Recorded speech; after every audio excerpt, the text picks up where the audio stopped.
నమస్కారం. City cable CPC న్యూస్కి స్వాగతం. ముందుగా ముఖ్యాంశాలు. భూ ఆక్రమణలకు పాల్పడిన టీడీపీ నేతలు వైసీపీని విమర్శించడం తీవ్ర అభ్యంతరకరం. అధికార పార్టీ నేతలపై కడప నగర మేయర్ సురేష్ బాబు ఆగ్రహం.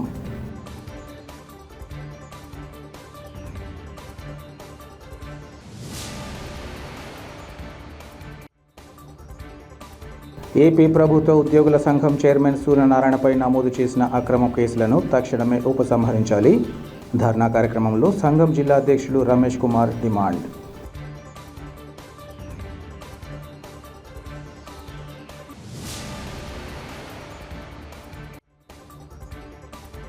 రైతాంగం ఎదుర్కొంటున్న సమస్యల పరిష్కారానికై అఖిలపక్ష రైతు సంఘాలతో సమావేశం ఏర్పాటు చేయాలి.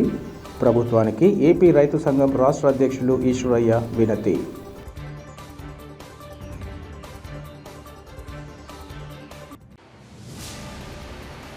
కడప నగరంలో ప్రజలు ఎదుర్కొంటున్న సమస్యలను సత్వరమే పరిష్కరించాలని కడప ఎమ్మెల్యే మాధవిరెడ్డి మున్సిపల్ అధికారులు, ఎలక్ట్రిక్ సిబ్బందికి సూచించారు.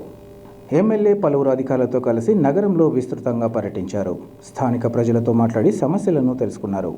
సమస్యగా ఉన్న విద్యుత్ తీగలు, ట్రాన్స్ఫార్మర్లు, చెత్తతో పేరుకుపోయిన ప్రాంతాలు, నీటి సరఫరా కుళాయిలను పరిశీలించారు. అనంతరం ఆమె మాట్లాడుతూ ప్రజా సమస్యల పరిష్కారానికి తగిన చర్యలు చేపట్టామని తెలిపారు. ఇందులో భాగంగానే తాము కడప నగరంలో పర్యటించి ప్రజా సమస్యలు తెలుసుకుంటున్నట్లు వివరించారు. ప్రజలకు మౌలిక సదుపాయాలు కల్పించి వారి సమస్యలను పరిష్కరించడమే ధ్యేయంగా ముందుకు సాగుతున్నామని తెలిపారు. అలాగే నగరంలోని 34వ డివిజన్లో స్థానిక కార్పొరేటర్ ప్రభుత్వ రోడ్డును ఆక్రమించుకుని గదుల నిర్మాణం చేపట్టడం తగదన్నారు. ఈ విషయంగా ఆక్రమణలు తొలగించకపోతే తామే ఆక్రమణలు తొలగించాల్సి వస్తుందని తెలిపారు. అవసరమైతే క్రిమినల్ కేసులు నమోదు చేయాల్సి వస్తుందని అన్నారు. ఇదే విధంగా కాలువను ఆక్రమించి ఆర్ఓ ప్లాంట్ ఏర్పాటు చేయడంపై వైసీపీ నేతలకు తగదన్నారు.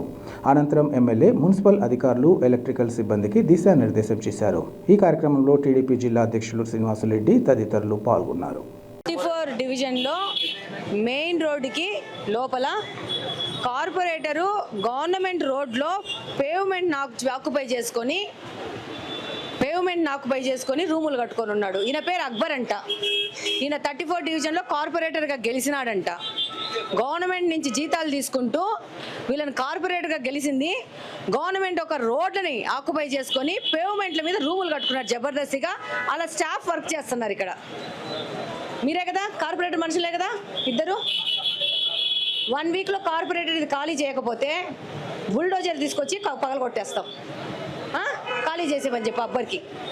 లేకపోతే క్రిమినల్ కేసులు బుక్ అవుతాయి ఆయన మీద. డెఫినెట్గా వీళ్ళ మీద క్రిమినల్ కేసు బుక్ చేయాల్సిన అవసరం ఉంది. కార్పొరేటర్ హోదాలో ఇలా వచ్చి సమాజాన్ని మొత్తం తినేస్తున్నారు వీళ్ళు. చిన్నోళ్ళు, బీదోళ్ళు ఎక్కడన్నా వాళ్ళకున్న సొంత స్థలాల్లో ఇల్లులు కట్టుకుంటే ఏమాత్రమైన డీవియేషన్స్ పోతే రోడ్డు వచ్చి వాళ్ళ ఇళ్ళను కూల్చేస్తారు. ఒక బాధ్యతాయుతమైన పోస్ట్లో ఉండి ఒక కార్పొరేటర్గా గెలిచి కార్పొరేటరు రోడ్డు మీద షెడ్లు వేసేసుకొని పర్మనెంట్ ఆఫీస్ పెట్టేసుకున్నాడు. ఇది 5 ఏళ్ల నుంచి వైఎస్ఆర్సీపీ గవర్నమెంట్లో గెలిచిన కార్పొరేటర్ పరిస్థితి. ఈ పక్కన రోడ్లో సేమ్ కాలువ మీద మొత్తం కాలువ మీద ఇది కాలువ. ఒక నిమిషం రామ్మ. ఇట్లా కాలువను మూసేసేసి కాలువ పక్కన ఉన్న పేవ్మెంట్ మీద వైఎస్ అవినాష్ రెడ్డి గారు జగన్మోహన్ రెడ్డి గారి నిధులతో ఆర్ఓ వాటర్ ప్లాంట్ పెట్టేసి ఈ జగ కూడా ఆక్యుపై చేసేసుకున్నారు.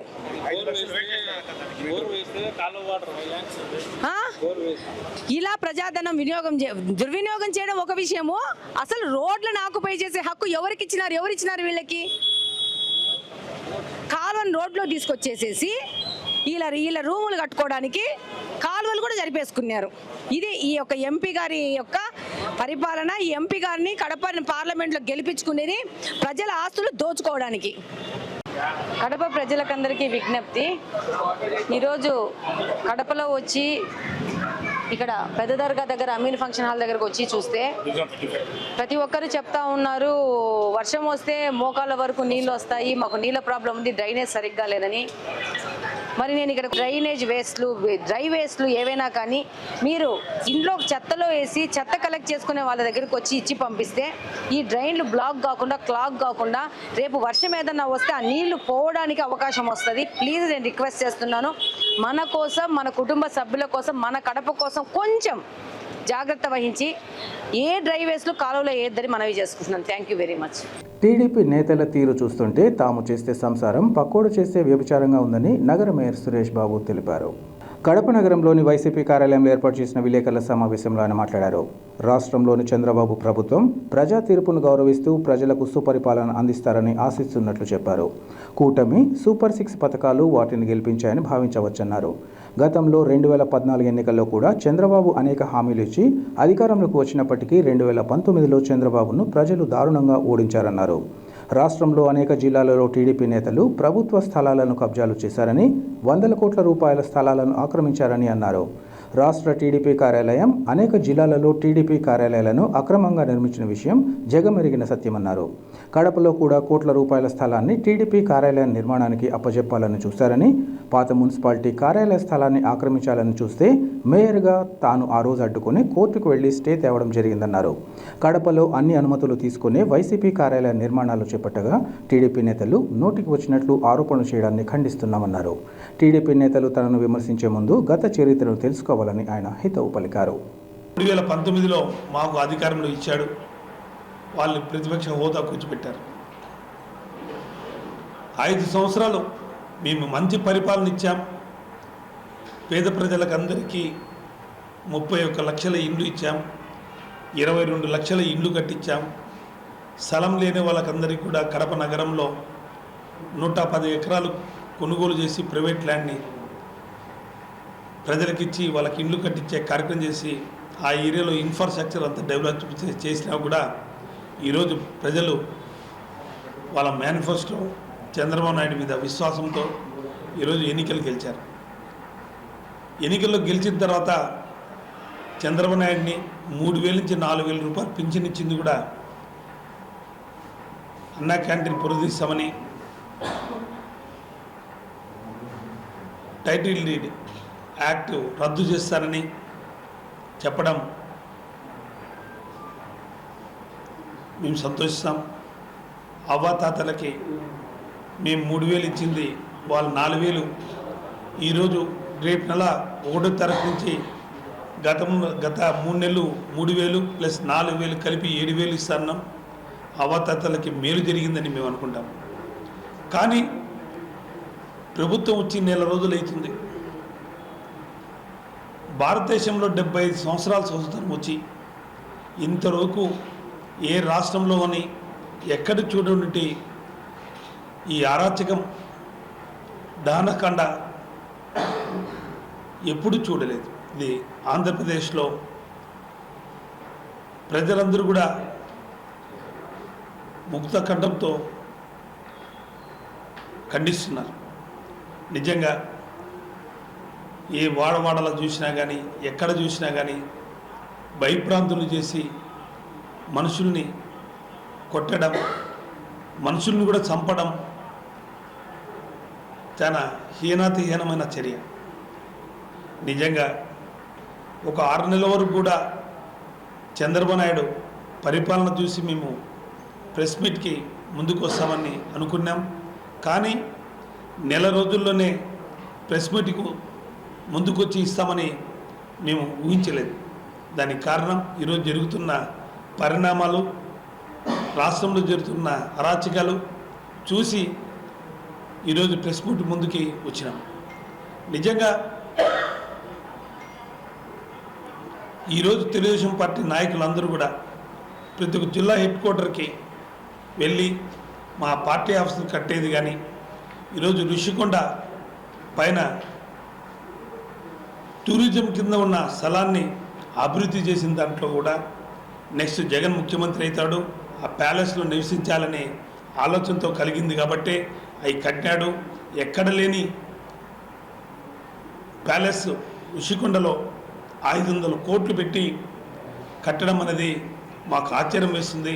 జగన్ నివసించడానికి, కైవసం చేసేదానికి ఆ స్థలాన్ని కట్టుకున్నాడు అనడం చాలా బాధాకరం. నిజంగా 13 జిల్లాలని ఈరోజు రాష్ట్ర పరిపాలన సులువుగా ఉండాలని 26 జిల్లాలు చేయడం మాజీ ముఖ్యమంత్రి వారి జగన్మోహన్ గారి ఆలోచన. ఎంతో దూరపడుతున్నటువంటి జిల్లా హెడ్ క్వార్టర్కి రావాలంటే వాళ్ళకి పని భారం అవుతుంది, వాళ్ళకి పని షార్ట్ చేయాలనే గ్రామ సచివాలయ వ్యవస్థ తీసుకొచ్చి గ్రామీణ ప్రాంతంలో ఉన్న సర్పంచులకి ఆ సర్పంచ్ పరిధిలోనే గ్రామ సచివాలయం కట్టి గ్రామ సెక్రటరీని పెట్టి ఆడ 10 మంది అడ్మినిస్ట్రేటివ్ ఆఫీసర్స్ పెట్టి ఒక్కొక్క వింగ్కి ఒక అడ్మిను, ఒక శానిటరీ సెక్రటరీ, ఒక హెల్త్ సెక్రటరీ, ఏఎన్ఎంని, డాక్టర్స్ని అందరినీ ప్రొవైడ్ చేసి ఇమ్యూనిటీ సెక్రటరీస్ కూడా పెట్టి పరిపాలన సులువుగా ఉండాలనే ఆలోచనతో జగన్మోహన్ రెడ్డి గారు చేసినారు తప్ప 13 జిల్లాల్ని 24 జిల్లాలుగా చేయడం. ఈరోజు కుప్పంలోనే 30 ఏళ్ళు అవుతుంది చంద్రబాబు నాయుడు ఎమ్మెల్యేగా శాసనసభ్యుడిగా గెలుస్తూ ముఖ్యమంత్రిగా అయినా కూడా ఆడ కుప్పం డివిజనల్ ఆఫీసర్ పెట్టాలన్న ఆలోచన రాకున్నా కానీ మా ముఖ్యమంత్రి గారు ఆర్డీఓ ఆఫీస్ వాళ్ళు పోవాలంటే చిత్తూరుకి 140 కిలోమీటర్లు పోవాలనే కుప్పం ప్రజలు ఆడనే ఆర్డీఓ ఆఫీస్ ఉంటే చుట్టుపక్కల గ్రామాలన్నీ కూడా మండలాలు కూడా డివిజనల్ ఆఫీసు అందుబాటులో ఉండాలని ఆలోచన చేసిన వ్యక్తి జగన్మోహన్ రెడ్డి గారు. ఈరోజు బద్వేలికి కూడా వీరారెడ్డి బతికిన నాళ్ళు ఆడ డివిజనల్ ఆఫీస్ రావాలని, ఆర్డీఓ ఆఫీస్ రావాలని కలలు కన్న రోజులు. అలాంటిది బద్వేలి కూడా డివిజనల్ ఆఫీస్ ఇచ్చిన ఘనత జగన్మోహన్ రెడ్డి గారు. ఇంత అభివృద్ధి చేసి ఎన్ని చేసినా అని మీకు తీర్పిచ్చినా కానీ మేము దాన్ని శిరసావహించాం. ఈరోజు మా పార్టీ ఆఫీసులు ఎక్కడ కడుతున్నా జగన్మోహన్ రెడ్డి గారి ప్యాలెస్లు ఎక్కడ ఉన్నా జగన్మోహన్ రెడ్డి ఆస్తులు కాజేయాలని కృతనిశ్చయంతో ఉన్నాడు. అందుకనే ఈ విధంగా కడుతున్నారని ఒక అవహేళన తెలుగుదేశం పార్టీ హైకమాండ్ ఆదేశాల ప్రకారం ప్రతి ఒక్క జిల్లా హెడ్ క్వార్టర్లో ఉన్న పార్టీ ఆఫీస్ చూడడం అనేది హీనమైన చర్య. 2016 మీరు అధికారంలో ఉన్నారు. 2016 మీ అధికారం ఉన్నప్పుడు నువ్వు ఇచ్చిన జీవోనే.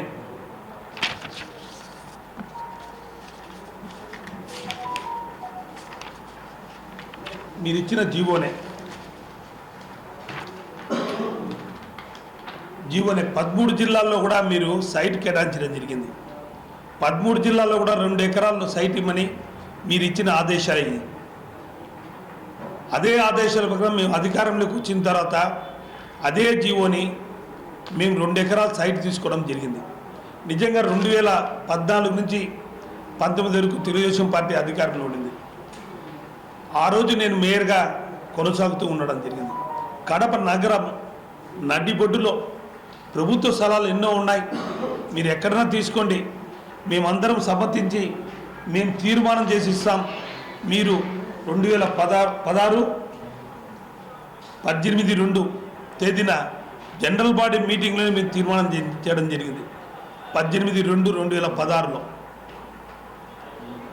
మీరు ఏదున్నా కానీ ప్రభుత్వ స్థలం ఏడున్నా కానీ కట్టుకోండి, మా కార్పొరేషన్ సైటు మా పాత మున్సిపాలిటీ 200 సంవత్సరాల చరిత్ర కలిగిన సైట్ని ఇవ్వద్దండి అని మేము కోరడం.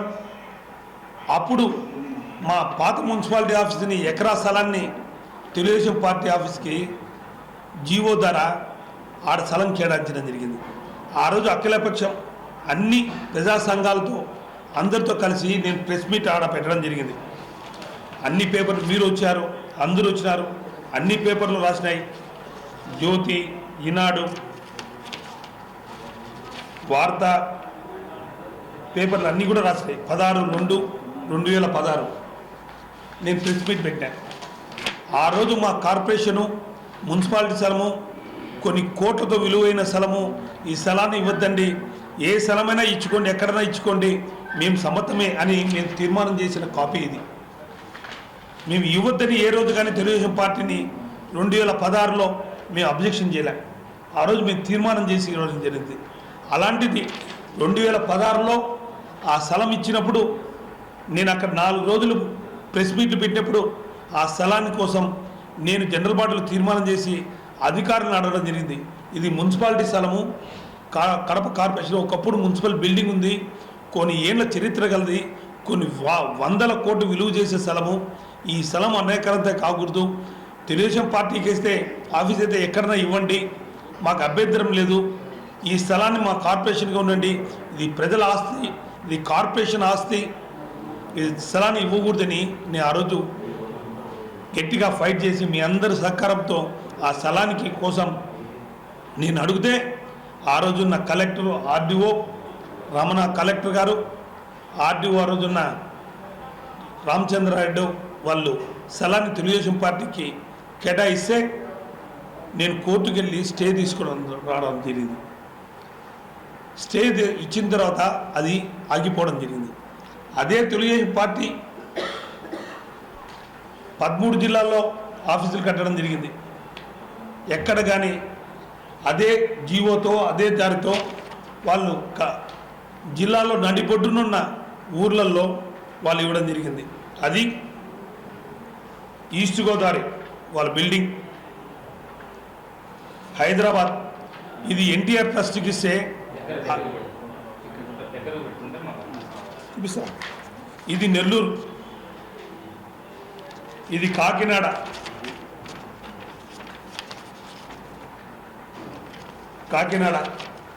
ఇది వెస్ట్ గోదావరి.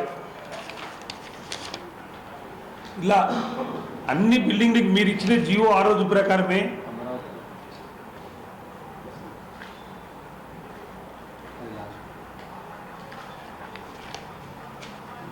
మంగళగిరి, ఇది శ్రీకాకుళం, ఎన్ని మీ ప్యాలెస్ల లేవా? అమరావతి మీరు చూడండి, అమరావతి ఇది 3 ఎకరాలు నేషనల్ హైవేలో పక్కనే ఉన్నది. ఇది 400 కోట్లతో కట్టిన కన్స్ట్రక్షన్ అమరావతిలో. ఇది శ్రీకాకుళం,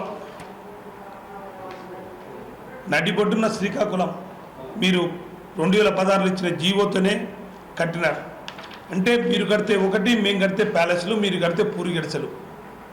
న్యాయం ఉండాలి ఎక్కడన్నా కానీ. ఈరోజు హైదరాబాద్లో ఉన్న ఎన్టీఆర్ ట్రస్ట్ని అది పార్టీ ఆఫీస్కి కేటాయించింది 1000 కోట్లు అవుతుంది విలువ. మేమేమన్నా మీరు ప్యాలెస్లు కట్టారు, పూరి గుడిసెలో ఉన్నారు అని మేము అంటున్నామా? ఎన్ని జగన్ ప్యాలెస్లు కట్టుకున్నాడు, ఊరు వాడలా తిరిగేదానికి సొంత ఊర్లో ఏ ఊర్లోనే ప్యాలెస్లు కట్టుకుని నిర్మించే అనవాయితీ అని మాట్లాడతారు. మీరు ఇచ్చిన జీవోల ప్రకారం నిజంగా 2016లో మేము ఇచ్చిన జీవో మీరు ఇచ్చిన జీవో ఆ రోజు మా కార్పొరేషన్ సైట్లో మేము ఇవ్వకూడదని మేము ఇస్తే మీకు మళ్ళా సివిల్ సప్లై ఆఫీసు నడిబొడ్డున్న నేషనల్ హైవేలో అది కేటాయించడం జరిగింది ఎకరా స్థలం. అక్కడ మీరు నిర్మించలేదు కాబట్టే వాళ్ళు క్యాన్సిల్ చేసి సివిల్ సప్లై పెట్రోల్ బంక్ పెట్టడం జరిగింది. అంటే మేము కడితే ఒక రూలు, మీరు కడితే ఒక రూలు. ఈరోజు జనరల్ బాడీ మీటింగ్లో మా సైట్ని మొత్తంగా మేము కన్సల్ట్ చేశాం, ఎక్కడ డీవియేషన్ చేయలేదు. విఎల్టీ ట్యాక్స్ కూడా మేము కట్టడం జరిగింది. 14 లక్షల రూపాయలు విఎల్టీ ట్యాక్స్ కట్టినాం. ప్లాన్ కూడా అప్రూవల్ పెట్టాం. ఆ కన్స్ట్రక్షన్ చేసే అబ్బాయి స్వరూప్ అనే పిల్లకాయకి కాలేక్షన్ చేసి ఇరు పెట్టాం. జీవో చట్టం ప్రకారం సైట్లో మేము కడితే దానికి మేము లెటర్ కూడా ఉంది, దానికి జీవో ప్రకారం 33% కట్టి రెగ్యులేట్ చేసుకోవచ్చని చట్టం కూడా ఉంది. ఒకవేళ మేము ప్లాన్ అప్రూవల్ ఎవరైనా పెట్టలేకున్నా అని ఏదైనా అనివార్య కారణం లేట్ అయితే 2016లో మేము తీర్మానం చేసింది. మాకు అభ్యంతరం లేదు, మీరు ఎక్కడైనా కట్టుకోవచ్చు, ఇది ప్రజల ఆస్తి, మున్సిపల్ స్థలము. ఇప్పుడు తెచ్చిన కాపీ చూడండి, చదువుతాను చూడు. ఆధ్వర్య సమావేశం కార్పొరేట్ మక్బూల్ భాష ప్రతిపాదన నగరపాలక సంస్థలో ప్రతి అణువు కడప నగర ప్రజలకి, కడప ప్రజల సంస్థ ఊపిరి పాలకవర్గం ప్రజలు ఆమోదించడం మారుతాయి. నగరపాలక సంస్థలో శాశ్వతం కాదు. నగరపాలక సంస్థ ఆస్తి పర్యవేక్షించిన బాధ్యత పార్టీలకు అతీతంగా కడప పురజనులు వారి కోరిక పొరిగి మధ్యకాలంలో తెలుగుదేశం పార్టీ కట్టుకున్నటకు ప్రభుత్వ నగరపాలక సంస్థ కేటాయించింది. మేము జనరల్ బాడీ మీటింగ్లో తీర్మానం చేశాం. మళ్ళీ దాంట్లో తీర్మానం చేస్తూ ఏమన్నాం, మున్సిపాలిటీ కార్యాలయం స్థలంలో 295-1A1 90 ఎకరా స్థలము మున్సిపాలిటీ కార్పొరేషన్ యొక్క అనుమతి కానీ ఎటువంటి సమాచారం ఇవ్వకుండా శ్రీయుతుల కలెక్టర్ గారి సిఫారసు మేరకు గవర్నమెంట్ జీవో నెంబర్ 279 తేదీ 27/2015లో తెలుగుదేశం పార్టీ అధ్యక్షులు నారా చంద్రబాబు కార్యాలయంలో నిర్మించుటకు చదరం 200 రూపాయలకి విక్రయించి ఆ స్థలము నగరపాలక సంస్థకు సంబంధించిన మున్సిపల్ కార్పొరేషన్ అనుమతి లేకుండా విక్రయించడం చెల్లదు. ఆ స్థలం నగరపాలక సంస్థ వారు ప్రజా ప్రయోజన కొరకు వాణిజ్య సముదాయాల కొరకు నిర్మించుటకు ఇచ్చినారు. మీకు కావాలన్నను అర్థంలో మీరు సైట్ ఏదైనా కానీ తీసుకున్నా మాకు అభ్యంతరం లేదు. ఇది తీర్మానం చేసి మేము ఇచ్చింది 2016. అయినా కానీ మీకు ఒక జీవో మాకు జీవో. మేమేం ప్యాలెస్లు కట్టలేదు, పార్టీ ఆఫీసులు కట్టుకున్నాం, మీరు ప్యాలెస్లు కట్టినారు. మాది ప్యాలెస్, ఇది పూరి గుడిసె. చూశారు కదా, ఎక్కడ కానీ వైఎస్ఆర్సీపీ ప్రజలకి వరకు న్యాయం చేయాలని చూస్తాం తప్ప ప్రజలకు అన్యాయం చేయాలని అన్న ఆలోచన మాకు ఏ దూరం లేదు. నిజంగా జగన్మోహన్ రెడ్డి గారి పరిపాలనలో మేము కరెక్ట్గా 5 సంవత్సరాలు నిస్వార్థంగా ప్రజలకు సేవ చేసినాం తప్ప ఎక్కడ కానీ అన్యాయం అనేది చేరలేదు. కడప జిల్లా ప్రజలకి కరువు కాటకాలతో అల్లుతున్న జిల్లాని సస్యశ్యామల చేయాలని 85% రైతు సోదరుల కోసం గండికోట పూర్తి చేయడమే కాకుండా 26 టీఎంసీ నీళ్ళు పెట్టిన ఘనత మా పార్టీది. ఆంధ్రప్రదేశ్ ప్రభుత్వ ఉద్యోగుల సంఘం చైర్మన్ సూర్యనారాయణపై నమోదు చేసిన అక్రమ కేసులను తక్షణమే తొలగించాలని సంఘం జిల్లా అధ్యక్షుడు రమేష్ కుమార్ డిమాండ్ చేశారు. సూర్యనారాయణపై నమోదైన కేసుల ఉపసంహరణ కోరుతూ ఉద్యోగులు ఏపీజీఏఏ కార్యాలయం నుంచి కలెక్టరేట్ వరకు ర్యాలీతో పాటు కలెక్టరేట్ ఎదుట ధర్నా కార్యక్రమాన్ని నిర్వహించారు. ఈ సందర్భంగా రమేష్ కుమార్ మాట్లాడుతూ గత ప్రభుత్వం ఉద్యోగ ఉపాధ్యాయ పెన్షనర్లను తీవ్ర ఇబ్బందులకు గురి చేసిందన్నారు. ఉద్యోగుల తరపున పోరాటం చేసిన తమ నాయకుడు సూర్యనారాయణపై అక్రమంగా ఏసీబీ కేసులు బనాయించి అణచివేత చర్యలు చేపట్టడం తగదన్నారు. ఈ కారణంగా ఆయన కుటుంబ సభ్యులు తీవ్ర మానసిక క్షోభను ఎదుర్కొన్నారని అన్నారు. అయినప్పటికీ సూర్యనారాయణ తాను ఏర్పాటు చేసిన వ్యవస్థ కోసం, ఉద్యోగుల హక్కుల సాధన కోసం ఐక్య వేదిక ద్వారా పోరాటాన్ని కొనసాగించారన్నారు. ఇదే క్రమంలో ఏపీ ఎన్జీఓ సంఘం, ఇతర సంఘాలు ప్రభుత్వానికి వంతపాడుతూ ఉద్యోగులకు సమస్యలను పట్టించుకున్న పాపాన పోలేదన్నారు. డిఏలు, పిఆర్సీలు ఇవ్వకపోవడం ద్వారా గత ప్రభుత్వం ఉద్యోగుల పట్ల వివక్ష ప్రదర్శిస్తున్న తరుణంలో సూర్యనారాయణ ఉద్యోగులు ప్రజలను చైతన్యవంతులు చేయడం జరిగిందన్నారు. ప్రస్తుత ప్రభుత్వం ఏర్పాటులో ప్రధాన భూమిక పోషించిన సూర్యనారాయణ పోరాటాన్ని దృష్టిలో ఉంచుకొని ఆయనపై నమోదు చేసిన అక్రమ కేసులను ఉపసంహరించాలని ఆయన కోరారు. ఈ కార్యక్రమంలో ఆంధ్రప్రదేశ్ ప్రభుత్వ ఉద్యోగుల సంఘం నాయకులు, ఉద్యోగులు పాల్గొన్నారు.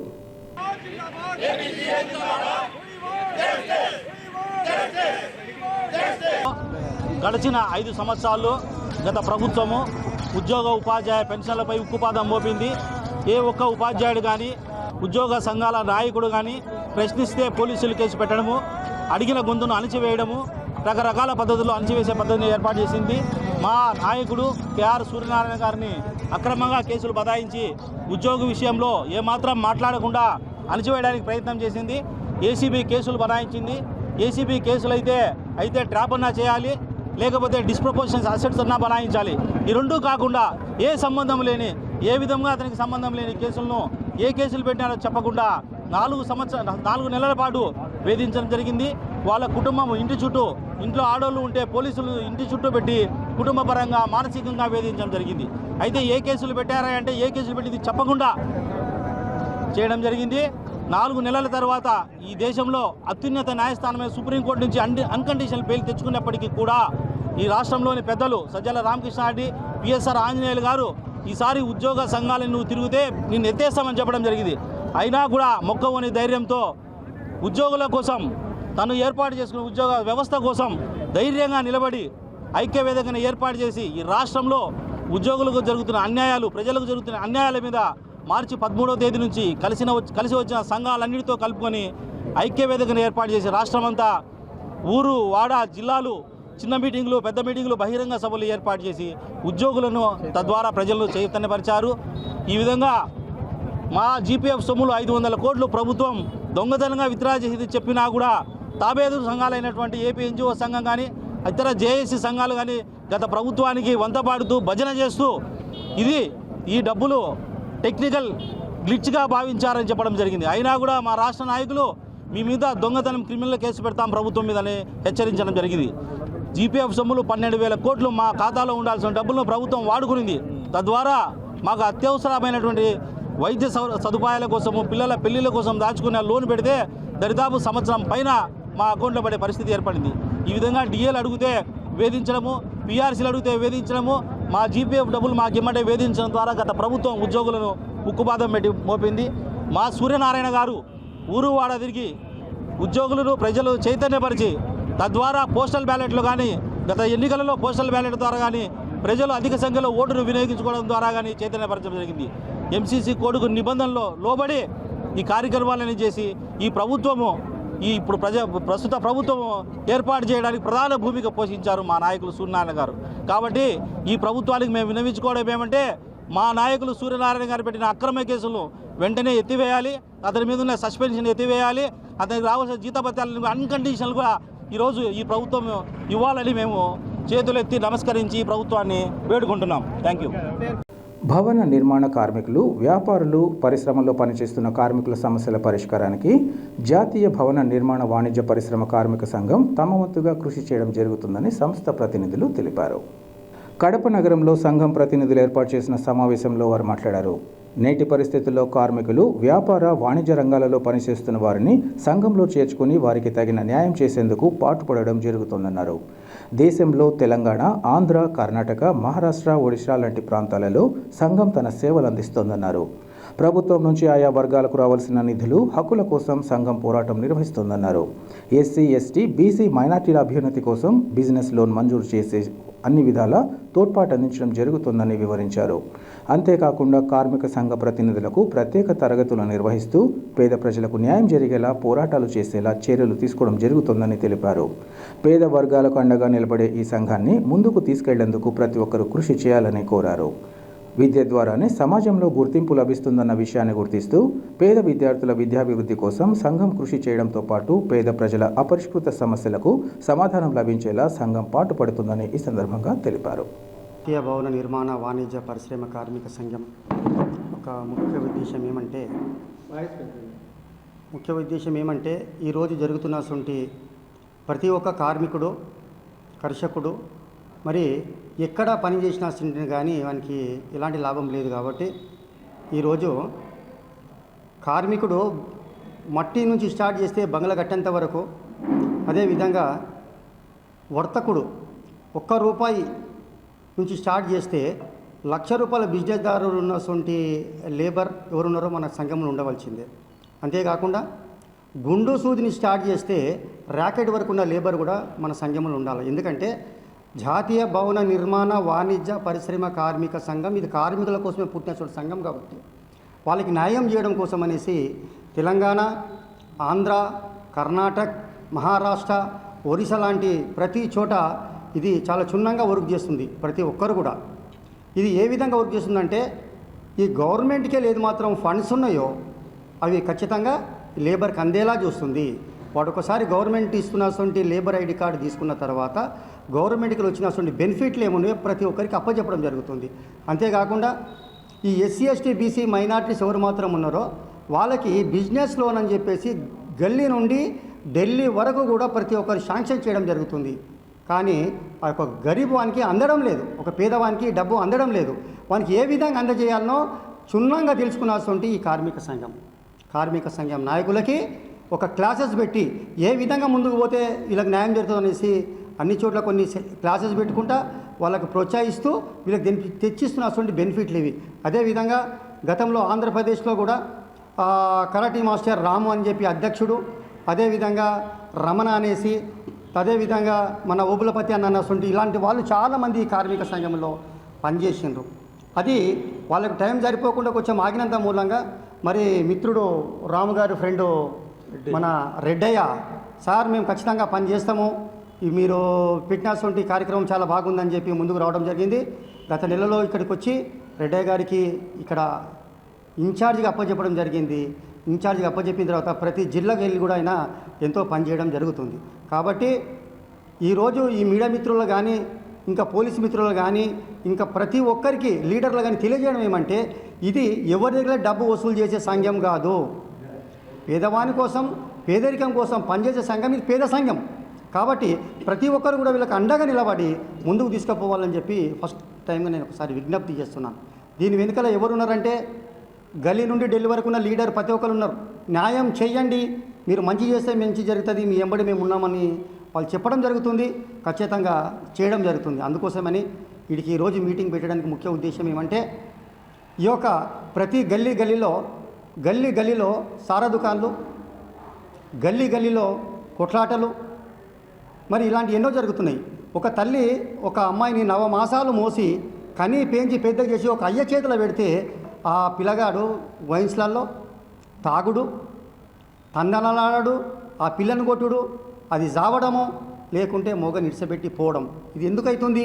సరి అయిన విద్య లేకుండా అవుతుంది. కాబట్టి ఇప్పటి నుండి చదువుకునే పిల్లలు ఎవరు మాత్రం ఉంటారో గురుకుల పాఠశాలలు కానీ ఇంకా ఏ పాఠశాలలో ప్రైవేట్ పాఠశాలల్లో కూడా ఒక రిజర్వేషన్ ప్రకారంగా ఈ దళితుల పిల్లలని చదివిపియని వాడు ఎవడున్నాడో, ఈవెన్ బ్రాహ్మణుడు అయినప్పటికైనా కానీ వాడు దళితులు ఉంటే మనోడే, అతను కూడా సాయం చేస్తుంది ఈ సంఘం.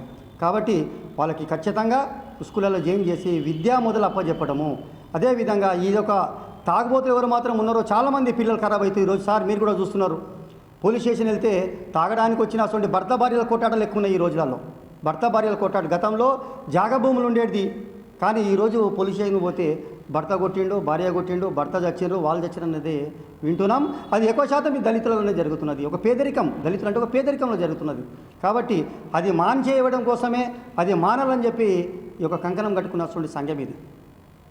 ఎన్నో పేర్లు పెట్టవచ్చు సంఘాలకి, కానీ భవన నిర్మాణ వాణిజ్య పరిశ్రమ కార్మికుల సంఘం అని పెట్టడం కారణం ఏమంటే ప్రతి ఒక్క పేదవాడు ఉన్నాడు దీంట్లో, ప్రతి ఒక్కడున్నాడు, ప్రతి కులానికి సంబంధించిన వాడున్నాడు, ప్రతి మతానికి సంబంధించిన వాడున్నాడు. కాబట్టి ఇది అంబేద్కర్ సిద్ధాంతాన్ని తీసుకుపోయినటువంటి సంఘం. కాబట్టి అంబేద్కర్ సిద్ధాంతం అంటే నిజమైన సిద్ధాంతం ఏది ఉందో భారత రాజ్యాంగం అలా పొందుపరిచినటువంటి ఈ బైలాస్లో పెట్టడం జరిగింది. కాబట్టి దీనికి పేరం నాగేశ్వరరావు గౌడ్ సార్, అదేవిధంగా మంత్రి మారప్ప సార్, అదేవిధంగా అందుకో దండాలు బాబా అంబేద్కర్ పాటబండి మాస్టర్ జీ గారు, ఇలాంటి వాళ్ళు. కానీ ఈ సంఘం మొట్టమొదటిగా పెట్టడానికి కారణం సార్, ఇది ఖచ్చితంగా వినాలి. ఒక బాబు పేరు కుట్టి, ఆయన పేరు అంజన్ కుమార్. ఆ బాబు మాకు ఇచ్చినటువంటి ఆలోచన ఒక రోజు, సార్ మీరు ఇన్ని సంఘాలలో తిరుగుతున్నారు, ఎన్నో పనులు చేస్తున్నారు, కాబట్టి ఈ యొక్క నా ఆలోచన వీటికి ఇన్మని చెప్పేసి ఈ లోగో తయారు చేసిండు. 18 మంది ఇంజనీర్లతో కూర్చుండి ఈ కార్మిక సంఘం లోగో తయారు చేసిండు. మా సంఘం తరపున ఆయనకి శిరసు వంచి నమస్కారం తెలియజేస్తున్నాం సార్, కుట్టి గారికి. ఆయన చెప్పింది సార్ మా పేరు ఇక్కడ యూజ్ చేద్దాం, కానీ ఖచ్చితంగా చెప్పడా, మంచి చేసిన వాళ్ళ పేరు చెప్పాలి. కాబట్టి ఈ అవకాశం ఇచ్చినటువంటి ఈ యొక్క ఆంధ్రప్రదేశ్ కడప వాసులకి, అదేవిధంగా పోలీసు వాళ్ళకి, అదేవిధంగా మీడియా మిత్రులకి నా మనసు సాక్షిగా, నా మనసు పూర్తిగా మీకు తెలియజేయాల్సిన విషయం ఏమంటే దయచేసి మీరు ఈ సంఘానికి తోడు ఉండవలసిందిగా నేను విజ్ఞప్తి చేస్తున్నాను. జై భీమ్, జై కార్మిక, జై. రాష్ట్రంలో రైతాంగం ఎదుర్కొంటున్న సమస్యలపై అఖిలపక్ష రైతు సంఘాలతో సమావేశం ఏర్పాటు చేయాలని ఏపీ రైతు సంఘం రాష్ట్ర అధ్యక్షుడు ఈశ్వరయ్య ప్రభుత్వాన్ని డిమాండ్ చేశారు. ఈరోజు స్థానిక సిపిఐ కార్యాలయంలో ఏర్పాటు చేసిన విలేకరుల సమావేశంలో ఆయన మాట్లాడారు. ప్రస్తుతం రాష్ట్రంలో వర్షాలు ఆశాజనకంగా ఉన్న నేపథ్యంలో రైతులకు అవసరమైన విత్తనాలు, ఎరువులు, పురుగుమందులు, వ్యవసాయ యంత్రాలు, వ్యవసాయ రుణాలు అంశాలపై తక్షణం అధికార యంత్రాంగం తీసుకోవాల్సిన చర్యలపై ముఖ్యమంత్రి నేతృత్వంలో అఖిలపక్ష రైతు సంఘాల సమావేశాన్ని నిర్వహించాలన్నారు. ప్రతి ఏటా నకిలీ విత్తనాల బారిన పడి రైతులు భారీగా నష్టపోతున్నారని, రైతులకు ఇచ్చే రాయితీలు పూర్తిగా రద్దు చేయడం వల్ల పెట్టుబడి భారం బాగా పెరిగిందన్నారు. ప్రస్తుత ప్రభుత్వమైన రైతు భరోసా కేంద్రాలను పూర్తి స్థాయిలో అమల్లోకి తీసుకురావాలని కోరారు. అలాగే వారంలో ఒకరోజు పోలవరం ప్రాజెక్టు పర్యవేక్షణకు సమయాన్ని కేటాయించిన ముఖ్యమంత్రి నిత్యం కరువు వలసలు, ఆత్మహత్యలకు నిలయంగా మారిన రాయలసీమ నీటిపారుదల ప్రాజెక్టులైన గాలేరు నగరి, హంద్రీ నీవా, తెలుగంగ, రాజోలి, వెలిగండ ప్రాజెక్టుల పర్యవేక్షణకు సమయం ప్రకటించాలన్నారు. ప్రాజెక్టులను నిర్దిష్ట కాల వ్యవధిలో పూర్తి చేసి ప్రతి గ్రామానికి తాగునీరు, ప్రతి ఎకరాకు సాగునీరు అందించాలని వారు డిమాండ్ చేశారు. అదేవిధంగా వ్యవసాయ ఆధారిత పరిశ్రమలైన ప్రొద్దుటూరు పాల కేంద్రం, చెన్నూరు చక్కెర ఫ్యాక్టరీ నిర్మాణానికి శ్రీకారం చుట్టి ఈ ప్రాంత అభివృద్ధికి చేయూతనివ్వాలని కోరారు. ఈ సమావేశంలో సిపిఐ జిల్లా కార్యదర్శి గాలిచంద్ర, రైతు సంఘం జిల్లా అధ్యక్షులు సుబ్బారెడ్డి, కార్యనిర్వాహక అధ్యక్షులు మనోహర్ రెడ్డి, కొండయ్య తదితరులు పాల్గొన్నారు. చెన్నూరు షుగర్ ఫ్యాక్టరీని దాన్ని తెరిపించడం ద్వారా ఆ ప్రాంతంలో ఉన్నటువంటి దాదాపు 40,000 మంది రైతాంగానికి ప్రత్యక్షంగా లాభం చేకూరేటువంటిది. వందలాది మందికి దాన్ని పరిశ్రమను బేస్ చేసుకొని నిరుద్యోగులు కానీ, చిరుద్యోగులు కానీ, రోజువారీ పని చేసుకునేటువంటి దిన కూలీలకు కానీ ఉపాధి దొరికేటువంటి అవకాశం ఉంది. కానీ అలాంటి చెన్నూరు షుగర్ ఫ్యాక్టరీ ఈరోజు మూతపడిపోయినటువంటిది. ఇనప సామాన్ల వారికి అమ్ముకునేటువంటి దుస్థితి కళ్ళ ముందు కనిపిస్తూ ఉంది. అదే చెన్నూరు షుగర్ ఫ్యాక్టరీలో ఉన్నటువంటి వంట చెరుకు ఏదైతే చీక చెట్లు ఉన్నాయో వాటి కొట్టుకొని ఆ ప్రాంతంలో ఉన్నటువంటి ఈరోజు కూడా ఉద్యోగులుగా కొనసాగుతున్న వాళ్ళు చనిపోగా మిగిలినటువంటి వారు దాని కింద జీతాలు తీసుకునేటువంటి పరిస్థితి ఉంది. కాబట్టి ఇప్పటికైనా చంద్రబాబు నాయుడు గారి ప్రభుత్వం తక్షణం దీనిపైన మేల్కొని చెన్నూరు షుగర్ ఫ్యాక్టరీని అదేవిధంగా ప్రొద్దుటూరు పాల కేంద్రాన్ని తెరిపించాలని చెప్పేసి ఆంధ్రప్రదేశ్ రైతు సంఘంగా డిమాండ్ చేస్తున్నాం. మరి రాష్ట్ర ముఖ్యమంత్రి మన చంద్రబాబు నాయుడు గారు ముఖ్యమంత్రి అయిన వెంటనే నా ఫస్ట్ ప్రయారిటీ పోలవరం అమరావతి అని చెప్పేసి సోమవారం అని చెప్పి దాన్ని ప్రకటించి అమరావతిని పోలవరాన్ని రెండు కళ్ళుగా భావించినటువంటి ఈ ముఖ్యమంత్రి చంద్రబాబు నాయుడు గారికి విజ్ఞప్తి చేస్తూ ఉన్నాం. గత ప్రభుత్వ హయాంలో శ్రీశైలం దగ్గర పెద్ద ఎత్తున గన్లు పడి ఆ ప్రాజెక్టు యొక్క స్థితిగతులకే ప్రమాదం ఏర్పడుతున్నటువంటి నేపథ్యంలో ఆ ప్రాజెక్టును తక్షణం పరిశీలన చేయాలి. దాంతోపాటు వెలుగొండ ప్రాజెక్టు ఎన్టీ రామారావు గారు శంకుస్థాపన చేసింది, అదేవిధంగా వైఎస్ రాజశేఖర రెడ్డి గారు అభివృద్ధి చేసింది. మీరు వాగ్దానం చేసిన దాన్ని జగన్మోహన్ రెడ్డి గారు నిర్లక్ష్యం చేసిన ఫలితంగా 40 టీఎంసీల కెపాసిటీతో ఉన్నటువంటి వెలుగొండ ప్రాజెక్టు రెండవ టన్నల్ అసలు పూర్తి కానటువంటి పరిస్థితి ఒకవైపు ఉంది. కాబట్టి రాష్ట్రంలో కేవలం అమరావతి లేకపోతే పోలవరం ఉన్నటువంటిదే కాదు, రాయలసీమ ప్రాంతంలో మీ చేత పక్కన కర్నూలు జిల్లాలో గుండ్రేవుల ప్రాజెక్టుకు మీ ప్రభుత్వం అనుమతులు మంజూరు చేసినటువంటి నేపథ్యంలో దశాబ్ద కాలం అవుతా ఉన్నా కూడా స్థితిగతి లేనటువంటి స్థితి కళ్ళ ముందు కనిపిస్తుంది. కాబట్టి ఈ రాయలసీమ ప్రాజెక్టుల పైన కూడా ప్రత్యేకమైనటువంటి దృష్టిని కేంద్రీకరించడంతో పాటు రాష్ట్ర వ్యాప్తంగా ఉన్నటువంటి అన్ని ప్రాజెక్టుల పైన పరిశీలన చేయాలి. పక్కనే అన్నమయ్య ప్రాజెక్టు దాదాపు 4 కోట్ల రూపాయలు మీ పరిపాలనలో కేటాయించినా అది తెగిపోయేది కాదు. అదేవిధంగా జగన్మోహన్ రెడ్డి గారు 4 కోట్ల రూపాయలు ఇచ్చినా అక్కడ ప్రాజెక్టు గేట్లు తెరుచుకునేటివి. మీరిద్దరూ చేసినటువంటి నిర్లక్ష్యం ఫలితంగా ఈరోజు అన్నమయ్య డ్యాం తెగిపోయి 736 కోట్లకు ప్రతిపాదన చేయాల్సినటువంటి పరిస్థితి. ఆ ప్రాజెక్టు పూర్తి కావడానికి 20 సంవత్సరాలు పట్టింది. ఈరోజు మళ్ళీ తిరిగి ఆ ప్రాజెక్టు నిర్మాణం చేపట్టాలంటే 736 కోట్లు ఎస్టిమేషన్ ఇచ్చారు. అది పూర్తయినప్పటికీ ఎంత అవుతుందో తెలియదు. కాబట్టి యుద్ధ ప్రాతిపదిక పైన కరువు ప్రాంతంలో ఉన్నటువంటి రాయలసీమ ప్రాంత నీటిపారుదల ప్రాజెక్టుల పైన తక్షణం ముఖ్యమంత్రి చంద్రబాబు నాయుడు గారు దానిపైన పరిశీలన చేసి వీటికి కావాల్సినటువంటి ఇప్పుడు జరగబోయేటువంటి బడ్జెట్లో ప్రత్యేక నిధులు కేటాయించి నీటిపారుదల ప్రాజెక్టులు పూర్తి చేయాలని చెప్పేసి ఈ సందర్భంగా రాష్ట్ర ముఖ్యమంత్రి చంద్రబాబు నాయుడు గారికి విజ్ఞప్తి చేస్తున్నాం. ఖర్చు అవుతున్నటువంటి నేపథ్యంలో దాన్ని ఒక న్యాయబద్ధంగా సమీక్ష చేసి రైతు పెట్టినటువంటి పెట్టుబడితో 50% వారికి అదనంగా రాయితీ కల్పించి రైతాంగాన్ని ఆదుకోవడం ద్వారా ఉత్పత్తిని పెంచడం, వాణిజ్య పంటలను ఎగుమతి చేసుకోవడానికి ఈ దేశ ఆదాయాన్ని పెంచుకోవడానికి కావాల్సినటువంటి ఒక ప్రయత్నం చేస్తూనే ఆహార పంటలను సంరక్షించుకోవాల్సిన బాధ్యత ఈ ప్రభుత్వం పైన ఉందని చెప్పి ఈ సందర్భంగా తెలియజేస్తూ రాష్ట్ర ప్రభుత్వం తక్షణం వ్యవసాయ శాఖ మంత్రి గారు అదేవిధంగా నీటిపారుదల శాఖ మంత్రి గారు ఇద్దరితో కలిపి ఈ రాష్ట్ర ప్రభుత్వం తక్షణం సమావేశాన్ని నిర్వహించి ఈ రాష్ట్రంలో ఉన్నటువంటి అన్ని రైతు సంఘాలను కూడా ఈ సమావేశానికి పిలిపించి రాష్ట్రంలో ఉన్నటువంటి రైతాంగం ఎదుర్కొన్నటువంటి సమస్యల పైన సమీక్ష చేయాలని చెప్పి ఈ సందర్భంగా ప్రభుత్వానికి విజ్ఞప్తి చేస్తాను. జిల్లాలోని ప్రొద్దుటూరు సోములవారిపల్లె పంచాయతీ బైపాస్ రోడ్డు సమీపంలో పెన్నా పరివాహక పరిసరాలలో ఫారెస్ట్ ల్యాండ్లో అక్రమ కట్టడాల కూల్చివేతలకు చర్యలు చేపట్టారు.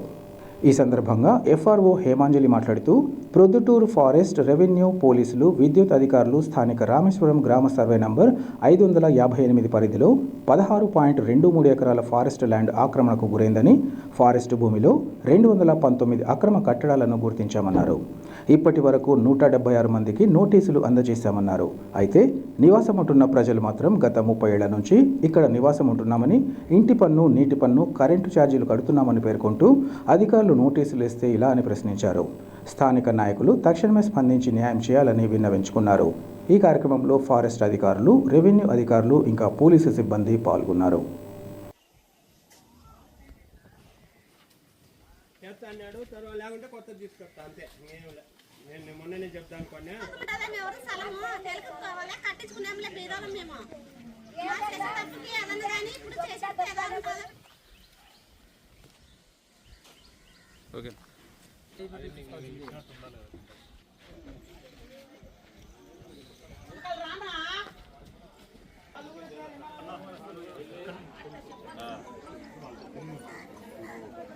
ప్రొద్దుటూరు రేంజ్లో రామేశ్వరం రిజర్వ్ ఫారెస్ట్లో ఇప్పటిదాకా 219 మంది ఎంక్రోచర్స్ని ఐడెంటిఫై చేయడం జరిగింది. వాళ్ళు మొత్తం 16 ఎకరాలు ఆక్యుపై చేసుకున్నారు. లోకాయుక్త కోర్టు వాళ్ళందరినీ వెకేట్ చేయించమని చెప్పి ఆర్డర్స్ ఇచ్చింది. దాని ప్రకారంగా మేము అందరికీ నోటీసులు ఇస్తున్నాము. ఇప్పటిదాకా 172 నోటీసులు ఇచ్చాము. నగర్ ముక్తల మిల్లు వెనకాల చాలా ఏళ్ళ నుంచి 30-40 ఏళ్ళ నుంచి ప్రజలు ఇక్కడ ఉన్నారు. అప్పుడు ఇక్కడ వీధి దీపాలు లేవు, నీటి సౌకర్యము లేవు.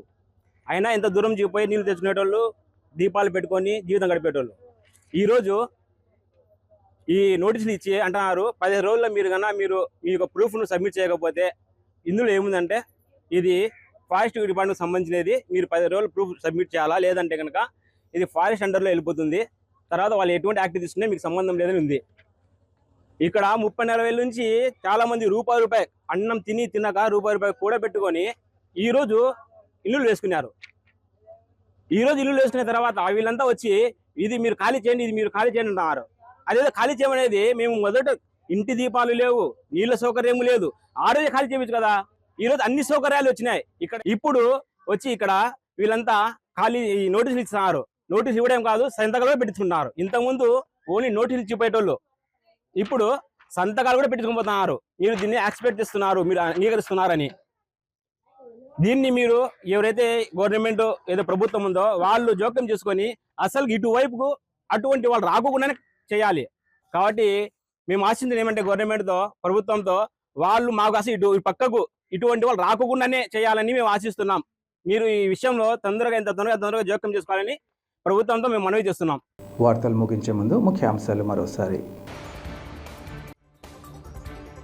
భూ ఆక్రమణలకు పాల్పడిన టీడీపీ నేతలు వైసీపీని విమర్శించడం తీవ్ర అభ్యంతరకరం. అధికార పార్టీ నేతలపై కడప నగర మేయర్ సురేష్ బాబు ఆగ్రహం.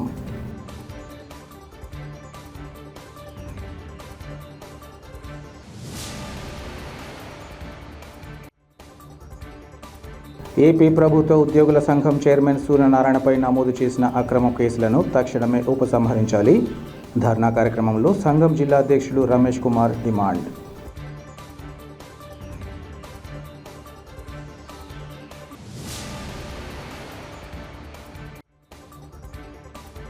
రైతాంగం ఎదుర్కొంటున్న సమస్యల పరిష్కారానికై అఖిలపక్ష రైతు సంఘాలతో సమావేశం ఏర్పాటు చేయాలి. ప్రభుత్వానికి ఏపీ రైతు సంఘం రాష్ట్ర అధ్యక్షులు ఈశ్వరయ్య వినతి.